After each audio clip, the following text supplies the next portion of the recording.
Subscribe कीजिए online concept YouTube channel को और रेगुलर अपडेट के लिए बेल आइकन दबाइए। Hello and welcome to online concept. तो आज मैं इस वीडियो में आपको बताने वाला हूँ पॉलिटी से रिलेटेड 15 इंपॉर्टेंट क्वेश्चन जो आपके SSC CGL points of view से बहुत ही इंपॉर्टेंट क्वेश्चन होगा। वीडियो अच्छा लगे तो लाइक कीजिएगा और शेयर भी ज़रूर कीजिएगा। तो चलते हम लोग स्टार्ट करते हैं। पहला क्वेश्चन है what does part 2 of Indian constitution deal with.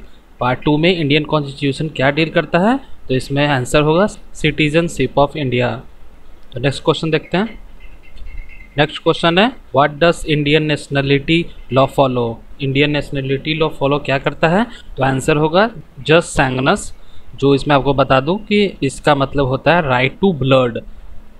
आपको इसमें डिफिनेशन भी मैं यहाँ पे बता चुका हमको। Is the principle of the nationality law by which citizenship is not determined by the place of birth but having the one or both parents who are citizen of state. तो next question देखते हैं हम लोग। Next question है which part of Indian constitution deal with fundamental right. कौन सा part में Indian constitution का फंडामेंटल राइट्स बताया गया है? तो आंसर होगा पार्ट 3 आर्टिकल 12 से लेके 35 तक। तो नेक्स्ट देखते हैं which article protect the right to freedom of search of Indian citizen. तो आर्टिकल 19 होगा इसका आंसर। तो नेक्स्ट देखते हैं। नेक्स्ट है name the article which deal with the protection of interest of minorities. तो आंसर होगा आर्टिकल 21 का ए। तो नेक्स्ट देखते हैं हम लोग which article give the right to life to Indian citizen and hence it is known as backbone of part 3। तो answer होगा आर्टिकल 29। तो नेक्स्ट देखते हैं हम लोग। नेक्स्ट है what does part 4 of Indian constitution deal with.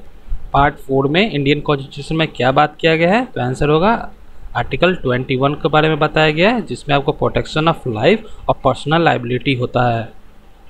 तो next देखते हैं हम लोग।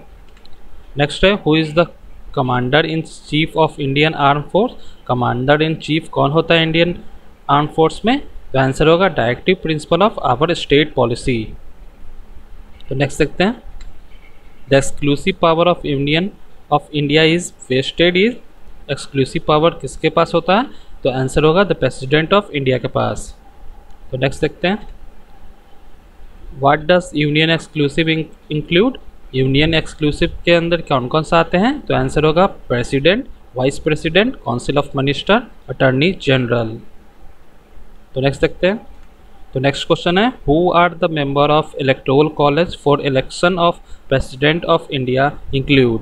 तो इलेक्टोरल कॉलेज में कौन कौन सा मेंबर इंक्लूड होते हैं? तो आंसर होगा यहाँ पे elected MPs and MLAs of all Indian state and the union territories Delhi and Pondicherry. तो नेक्स्ट देखते हैं हम लोग।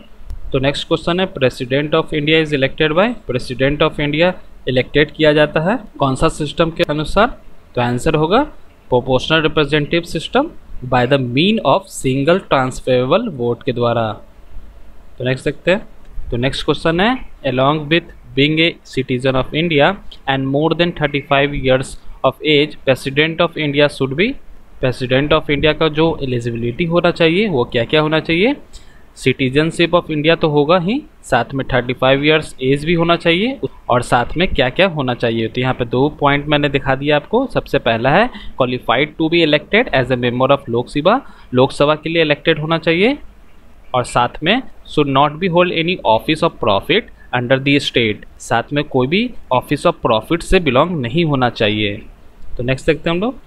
तो नेक्स्ट है name the offices which are regarded as office of profit in the case of election of president of India. तो answer होगा all except the office of president, vice president, governor and minister of union and state. तो next देखते हैं और last question है ये is the president of India impeached or remove. President of India impeached होते हैं या रिमूव होते हैं? तो आंसर होगा प्रेसिडेंट ऑफ इंडिया इम्पीच्ड किए जाते हैं, लेकिन और भी अदर पोस्टेड हैं उनको रिमूव्ड किया जाता है। तो थैंक यू फॉर वॉचिंग।